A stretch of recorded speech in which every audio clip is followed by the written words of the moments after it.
Ada mukaddimah fiqhiyah dengan baca kitab takrib.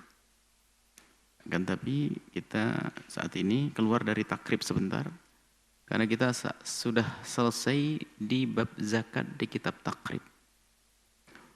Kita perlu hadirkan beberapa hal yang sudah kami janjikan biarpun tidak semuanya mungkin.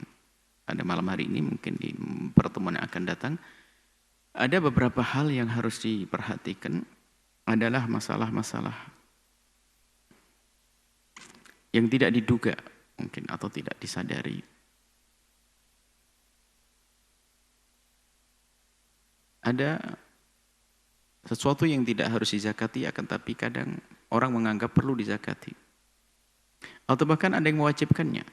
Maka kaidahnya sederhana, yang tidak wajib tidak boleh kita mengatakan wajib. Yang wajib harus kita katakan. Masalah jual aset adalah tidak wajib membayar zakat. Orang punya tanah, jual dengan harga seberapa pun harganya, tidak wajib zakat. Kalau mau sedekah silahkan. Dan sangat pelit kalau jumlahnya besar lalu tidak mau bersedekah. Tapi tidak atas nama zakat. Kemudian yang kedua adalah keuntungan atau segala yang menghasilkan. Artinya jangan hanya berpegang kepada kitab fikih yang selama ini. Kitab fikih yang ada, lalu kita terhenti sampai di situ. Hanya gara-gara tidak disebutkan dalam kitab fikih tersebut, yaitu adalah semua bisnis-bisnis selain daripada yang disebutkan daripada. Dalam kitab fikih hanya beberapa saja, di antaranya adalah masalah pertanian, peternakan, emas perak, perdagangan, rikas, dan ma'din, dan ada yang tidak disebutkan akan tapi perlu dihadirkan. Peternakan ayam, petani zaman yang lalu juga kita singgung dalam hal ini. Semua yang menghasilkan itu adalah dikeluarkan zakatnya, akan tapi tentunya adalah ini ijtihadnya para ulama. Diringankan seringan-ringannya. Artinya setelah diambil daripada biaya operasionalnya, biaya operasional untuk menghasilkan sesuatu tersebut, bersihnya nanti baru dikeluarkan. Adalah terbentang selama 1 tahun. Artinya jika sekali panen belum mencapai 1 nisab, dikumpulkan dengan panenan berikutnya. Panenan berikutnya selagi masih dalam 1 tahun, kok nyampe 1 nisab, maka wajib dikeluarkan zakat. Tapi setelah bersih, bukan kotor. Soal biaya operasional 84 gram sampai 90 gram. Emas murni. 80 gram nilainya, tanyakan kepada ahlinya, setiap tahun berbeda-beda. Jangan sampai yang ada di kitab fikih peternakannya hanya peternakan kambing. Kambing pun adalah kambing yang dikembalikan di kala mubah. Baik ini. Kemudian yang berikutnya adalah zakat profesi. Zakat profesi adalah kita jangan tamak kepada semua orang yang punya penghasilan deh. Zakat profesi khilaf besar dalam hal ini. Maka karena khilaf, bagi yang ingin mengambilnya, tolong diringankan seringan-ringannya. Sekarang kita melihat ada seorang punya gaji, saking baik hakikatnya. Dari mana pemotongan itu? Zalim nggak boleh. Mewajibkan yang tidak wajib adalah zalim, nggak boleh. Zakat profesi diringankan seringan-ringannya. Yaitu adalah dia harus berangkat pakai angkot dicatat. Kalau pakai mobil biayanya, sopirnya berapa. Baru sama ngitungnya kayak tadi. Dikumpulkan dalam 1 tahun, kalau seandainya diperkirakan 1 tahun sampai 1 nisab, maka dikeluarkan. Dan keluarkannya boleh setiap bulan. Setiap bulan mengeluarkan 2,5. Tapi setelah akhir tahun nggak usah mengulang lagi, sudah cukup. Nggak ada zakat 2 kali. Ini sudah pernah kita bahas. Nah sekarang ada zakat atau orang mengutang emas. Ya terserah ngutang apa saja. Ngutang sesuatu yang wajib dizakati. Pinjam mobil ya nggak wajib zakat. Lalu bagaimana? Kalau ada orang ngutang kepada kita, utang dibagi 2 di sini. Ada ngutang, ada titipan. Kalau ngutang ada 2. Jadi ada orang menghutang kepada Anda, ada 2 macam. Utang yang sudah jatuh tempo. Contoh, saya meminjam uang kepada Anda 100 juta. 100 juta. Kemudian bulan ini sudah jatuh tempo. Hari ini sudah jatuh tempo. Anda bisa mengambil ke saya. Dan saya sudah mengatakan, uang sudah ada loh Pak. 100 juta sudah ada. Maka di saat utang sudah jatuh tempo, kemudian setelah itu berputar 1 tahun, maka Anda wajib membayarnya. Karena setelah jatuh tempo itu sebetulnya seolah-olah sudah saya kembalikan. Dengan catatan, wajib membayar zakat. Anda wajib mengeluarkan zakat kalau sudah jatuh tempo, dan orang yang pinjam uang ini adalah orang yang mudah untuk diambil. Kecuali sudah jatuh tempo, orangnya susah diambil, dicari nggak ada, maka dia tidak wajib. Atau orangnya mengingkari. Tapi utang yang belum jatuh tempo tidak wajib zakati. Orang pinjam uang kepada Anda. Orang pinjam uang kepada Anda 100 juta. Baru pinjam.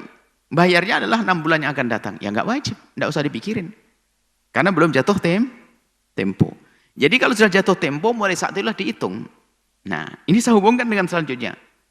Uang titipan, itu. Kalau ada orang pinjam uang kepada Anda, selagi belum jatuh tempo, Anda tidak wajib mengeluarkan zakatnya. Begitu juga jika Anda menitipkan uang kepada seseorang, Anda wajib mengeluarkan zakat. Karena sebetulnya uang ini adalah uang Anda. Uang itu adalah uang Anda. Contoh, Anda menitipkan uang kepada saya. Buya, saya titip uang 100 juta. Anda menitipkan, bukan saya pinjam. Anda menitipkan. Jadi saya itu seperti laci saja. Anda titipkan kepada saya. Maka Anda wajib mengeluarkan zakat karena Anda titip. Berbeda dengan jika Anda meminjamkan kepada saya pinjam uang kepada Anda, selagi belum jatuh tempo, Anda tidak wajib mengeluarkan zakatnya. Nah, selanjutnya yang keberapa nih poin yang selanjutnya? Utang. Saya punya utang, saya ngutang duit 100 juta. Uang dari Anda. Maka saya wajib membayar. Saya yang menzakati. Jika utang di bawah rengkuan saya. Saya pinjam uang kepada Anda 100 juta, kemudian utang 100 juta saya diminta di saya. 1 tahun berutang 1 tahun, saya wajib mengeluarkan zakat. Loh, utang nggak wajib bayar zakat? Iya. Karena zakat ada hubungan dengan harta. Kalau utang ada hubungannya dengan kewajiban saya untuk bayar ke dia. Ini dimanapun harta berada dia wajib dizakati. Tinggal siapa yang menzakati. Karena saya ngutang, saya menzakati, bukan dia. Bukan yang punya uang. Kecuali tadi sudah jatuh tempo, saya serahkan ke orangnya, tidak mau diambil-ambil, saya lepas. Jadi utang, kalau saya ngutang 100 juta, kemudian di bawah rengkuhan saya, berputar 1 tahun, maka saya wajib mengeluarkan zakat. Ada yang berkata, loh ngutang kok wajib zakat? Iya. Karena dengan utang ini saya bisa menggunakan uang. Berbeda kalau titipan saya tidak boleh ngotak-atik. Karena utang saya boleh menggunakannya. Loh kok begitu? Iya. Ditanya saya, Anda pengen tidak bayar zakat? Iya. Saya pengen tidak bayar zakat. Ngutang tapi tidak pengen zakat. Oh gampang, kembalikan utangmu tidak bayar zakat. Selesai. Kembalikan tidak bayar zakat. Oh lagi utang. Jadi dalam madhab Imam Syafi'i lebih dekat kepada kaum fuqara, orang fakir, orang kalau punya, biarpun punya ngutang semacam ini, orang punya utang, selagi hartanya Anda wajib dizakati, maka dia wajib zakat. Termasuk ini yang keberapa, kelima, keenam, orang punya utang tapi punya harta yang wajib dizakati, tetap wajib zakat. Karena dalam madhab Imam Syafi'i, ad-dain la yamna'uz zakat. Orang punya utang, misalnya, kita punya utang 100 juta. Seorang punya utang 100 juta. Kemudian dia punya toko, tokonya berjalan, Masya Allah. Dihitung-hitung ini aset, toko ini adalah dihitung-hitung adalah semuanya dari ada sampai 100 juta. Padahal toko itu kalau dilepas juga untuk nutup utang pas-pasan. Atau bahkan nggak cukup. Tapi ternyata perputaran toko ini adalah sampai 100 juta dan berputar 1 tahun wajib mengeluarkan zakat. Biarpun dia punya utang. Seperti itu. Ya sama kalau nggak pengen utang, nggak pengen bayar zakat, ya bayar di utangnya, selesai. Seperti itu adalah yang perlu kami hadirkan, ini singkat tentang masalah ya zakat yang jarang disebutkan dalam kitab fikih, akan tapi itu yang terjadi justru. Kita sering mendengar zakat profesi tapi tidak ngerti aturannya, dikit-dikit banyak pegawai kerja di sebuah mana, baru gaji 3 tahun, 3 juta, 4 juta sudah zakat profesi. Tapi kalau gaji 3 juta itu bersihnya berapa? 2 juta. 2 juta kali 12 hanya berapa? 12 juta, nggak nyampe. Harus tidak kurang dari senilai emas 84 gram. Kalau tidak salah 80 dirham, tidak tahu 70 juta atau 80 juta.